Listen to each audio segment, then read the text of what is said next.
সাদেক কায়েম একটি সাক্ষাৎকার দিয়েছেন লম্বা, তাকে সেখানে ৬টি প্রশ্ন করা হয়েছে।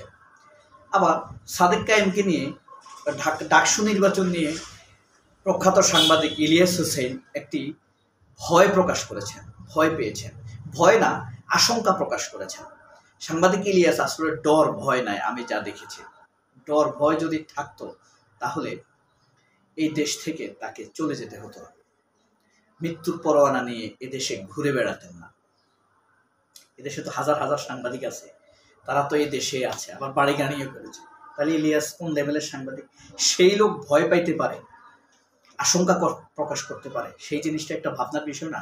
কথা হলো সাদেক কায়েমকে নিয়ে ইলিয়াস হোসেন কি আশঙ্কা পেলেন, কি ভয় পেলেন সেটি আপনাদেরকে বলছি। তার আগে সাদেক কায়েম যে একটি সাক্ষাৎকার দিয়েছেন, সেই সাক্ষাৎকারে তাকে যে ৬টি প্রশ্ন করা হয়েছে, ৬টি প্রশ্ন আপনাদেরকে সংক্ষেপে বলি। তাকে প্রথমে প্রশ্ন করা হয়েছে ডাকসুর বিগত আগের ইলেকশনগুলোতে, মাত্র আগে তো 7টা হয়েছে, এটা 8ম সম্ভবত, এই আগের নির্বাচনের চাইতে এই নির্বাচনের পার্থক্যটা কি, এটার উত্তর দিয়েছেন সাদেক কায়েম। দ্বিতীয় প্রশ্ন করা হয়েছে বর্তমানে ডাকসুর পরিবেশ কেমন, এই প্রশ্ন করা হয়েছে। তৃতীয় প্রশ্ন করা হয়েছে ঢাকা বিশ্ববিদ্যালয়ের বর্তমান সংকটগুলো কি,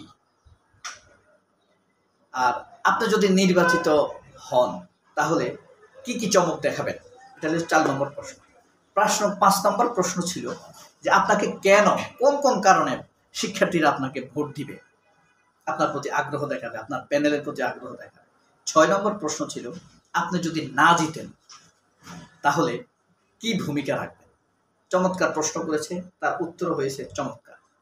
এই 6টি প্রশ্নের সংক্ষেপে টাচ দিয়ে আপনাদেরকে তারপরে ইলিয়াস হোসেনের আশঙ্কা এবং ভয়ের সাবজেক্টে আমরা নিয়ে আলোচনা করব। এই যে দেখেন সাদেক কায়েমের পূর্ণাঙ্গ একাডেমিক একটি বিশ্ববিদ্যালয়ের স্বপ্ন দেখি।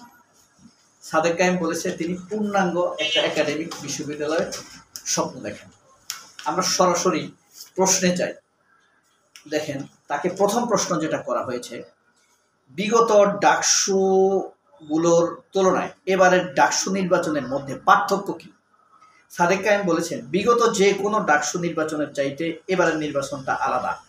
জুলাই গণঅভ্যুত্থানের পরবর্তী সময়ে নতুন বাংলাদেশ গড়ার স্বপ্ন নিয়ে অনুষ্ঠিত হতে যাচ্ছে এবারের ডাকসু নির্বাচন। 2019 সালে যে নির্বাচন হয়েছে এটাকে আসলে নির্বাচন বলা যায় না, একটা ছিল একটা আইওয়াশ, দৃষ্টিকে অন্যদিকে ঘুরানোর জন্য। তাছাড়া বিগত সকল নির্বাচন হয়েছে যে কোনো রাজনৈতিক সরকারের অধীনে, এবার নির্বাচন হচ্ছে একটি নিরপেক্ষ সরকারের অধীনে, যে সরকারের প্রধান ডক্টর মোহাম্মদ ইউনূস। এই কারণে অনেক দিক থেকে এবারের নির্বাচন আলাদা। আর কোনো রাজনৈতিক দল এককভাবে কোনো প্রভাব দেখাইতে তেমন একটা পেশি শক্তি দেখানোর সুযোগ পাচ্ছে না। দ্বিতীয় প্রশ্ন ছিল ডাকসু নির্বাচনের সার্বিক পরিবেশ কেমন আছে। তিনি বলেছেন পরিবেশ আপাতত সুষ্ঠু হবে কিনা এই আশঙ্কা বিরাজ করছে। নির্বাচনী বিধিমালা লঙ্ঘন হচ্ছে, একটি দলের পক্ষে ইউনিভার্সিটি মেরুকরণ হয়েছে, প্রায় 70% এককেন্দ্রিক হয়ে গিয়েছে। 3 নম্বর প্রশ্ন ছিল আপনার দৃষ্টিতে ঢাকা বিশ্ববিদ্যালয়ের সংকট কি। তিনি বলেছেন চিকিৎসা সংকট, খাদ্য সংকট, আবাসন সংকট, গবেষণা সংকট, বরাদ্দ সংকট। এখনো 100 বছর হলেও ঢাকা বিশ্ববিদ্যালয় একটি পূর্ণাঙ্গ ইউনিভার্সিটি হতে পারেনি। 4 নম্বর প্রশ্ন ছিল আপনি কি চমক দেখাবেন নির্বাচিত হলে। যে সংকটগুলোর কথা বলেছেন, গবেষণার বরাদ্দ বাড়ানোর চেষ্টা করবেন, অ্যালামনাই ফান্ড করবেন, এক ছাত্র এক সিট ব্যবস্থা করবেন, স্বাস্থ্যের সংকট দূর করবেন, রাত্রিকালীন জরুরি চিকিৎসার ব্যবস্থা করবেন, নারীদের জন্য একটি নিরাপদ ক্যাম্পাস করবেন, সকল ধর্ম বর্ণ মানুষের জন্য ইবাদতের একটি নিরাপদ আশ্রয়স্থল হবে ঢাকা বিশ্ববিদ্যালয়। 5 নম্বর প্রশ্ন ছিল আপনার প্যানেল ঐক্যবদ্ধ শিক্ষার্থী জোটকে কেন ভোট দিবে মানুষ। তিনি বলেছেন গত 1 বছরে যে ইভেন্টগুলো আমি করেছি যা আর কেউ করতে পারেনি, আমার প্যানেল করেছে, এবং আমার প্যানেল একটি অন্তর্ভুক্তিমূলক প্যানেল। এখানে চাকমা আছে, নারী আছে, পর্দাওয়ালা আছে, না পর্দাওয়ালাও আছে। স্বাধীনতার বোঝানোর জন্য, স্বাধীনভাবে মানুষ চলতে পারবে, সব কিছুই আমার প্যানেলে আছে। তো গত 1 বছর আমি যে কাজ করেছি ছাত্রদের জন্য, সেই কাজের ভিত্তিতে আশা করি শিক্ষার্থীরা আমাদের প্যানেলকে বিবেচনা করবে, এটা বলেছেন। আরেকটি প্রশ্ন করেছেন যদি আপনি নির্বাচিত না হন তাহলে আপনি কি করবেন? নির্বাচিত না হলে আপনার ভূমিকা কি হবে? তিনি বলেছেন, এটা যেই জিতুক জুলাই জিতে যাবে, আমি জিতে গেলেও জিতে যাব, হেরে গেলেও জিতে যাব। আমরা সবার সাথে কাঁধে কাঁধ মিলিয়ে ঐক্যবদ্ধভাবে কাজ করব। একসাথে কাঁধ মিলিয়ে আমরা হাসিনাকে তাড়িয়েছি। এবার আসি ইলিয়াস হোসেনের ভয় ও আশঙ্কা। ইলিয়াস হোসেন তিনটি ফেসবুক স্ট্যাটাস দিয়েছেন সাদেক কায়েমকে নিয়ে। একটি ফেসবুক স্ট্যাটাসে বলেছেন হাসনাত আবদুল্লাহ, সাদেক কায়েম এবং শরীফ ওসমান হাদি, যে এই তিনজনের প্রতি ভালোবাসা অবিচল আছে আমার, এবং এই ভালোবাসা অবিচল থাকবে যতদিন তারা ভারত আওয়ামী লীগ প্রশ্নে ঐক্যবদ্ধ থাকবে। দ্বিতীয় একটি পোস্ট দিয়েছেন যে ঢাকা বিশ্ববিদ্যালয়ের বর্তমান যে পরিবেশ, এই পরিবেশে যদি সাদেক কায়েম জিতে তাহলে জুলাইটা অটুট থাকবে, আর নয়তো সব উড়ে যাবে অনৈক্যের ঝড়ে। কারণ এর আগে 90 সালে ছাত্রদল যখন জিতেছিল ঢাকা বিশ্ববিদ্যালয়ের আমানের প্যানেল, তখন তারা চিরতরে ডাকসুর ইলেকশন বন্ধ করে দিয়েছে। এবারও যদি ছাত্রদল জিতে সেরকম একটি আশঙ্কা থাকছে। আরেকটি ফেসবুক স্ট্যাটাস দিয়েছেন যে গতকালের ইলেকশন, এজিএস ইলেকশনে মায়েদ নামের এক ছেলেকে প্রশ্ন করেছে একটা ছেলে যে আপনি ঢাকা বিশ্ববিদ্যালয়ে জিতলে, আপনারা জিতলে ঢাকা বিশ্ববিদ্যালয়ের ইলেকশন কি আবার বন্ধ করে দিবেন কিনা?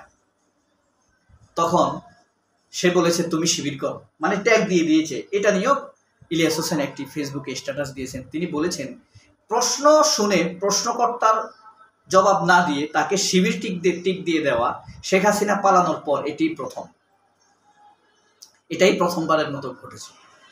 কিন্তু দেখেন ত্যাগের রাজনীতি কিন্তু ছাত্রদল শুরু করে দিল, এটাই প্রথম। অর্থাৎ ছাত্রদল যদি জিতে তাহলে ভয়ঙ্কর কিছু ঘটতে পারে। এই আশঙ্কার কথা, এই ভয়ের কথাই সাংবাদিক ইলিয়াস হোসেন প্রকাশ করেছেন। সেই ভয় থেকে কাটিয়ে উঠতে জন্য শিক্ষার্থীদেরকে প্রমাণ করতে হবে, শিক্ষার্থীদেরও যদি চায় শিবির বলে কাউকে না পেটাক, শিবির বলে ক্যাম্পাস থেকে বের করে না দেখ, চেতনার রাজনীতি না হোক, তাহলে অবশ্যই শিক্ষার্থীরা এই সাদেক কায়েমকে ভোট দেওয়া উচিত। তো শেষ স্ট্যাটাসের মধ্যে সাংবাদিক ইলিয়াস হোসেন সরাসরি ঢাকা বিশ্ববিদ্যালয়ের ছাত্রদের কাছে আহ্বান করেছেন, অনুরোধ করেছেন তারা যেন সাদেক কায়েমের প্যানেলকে ভোট দেয়। সাদেক কায়েমের প্যানেল জিতলে সবাই জিতবে। সাক্ষাৎকারে সাদেক কায়েম যেটা বলেছেন যে আমি জিতলেও জিতে যাব, হারলেও জিতে যাব, জুলাই জিতবে, এটা তার উদারতা। কিন্তু ছাত্রদল জিতলে ছাত্রলীগের একটি সেকেন্ড কপি ক্যাম্পাস প্রচলিত হয়ে যাওয়ার সম্ভাবনা রয়েছে। এটাই ছিল ইলিয়াস হোসেনের ভয়। সাদেক কায়েমের সাক্ষাৎকারের পরে সবাই অফুরন্ত অনেক ভালোবাসা নেবেন। আজ শুক্রবার, আমার জন্য দোয়া করবেন। আমি আপনাদের জন্য অসীম দোয়া করি।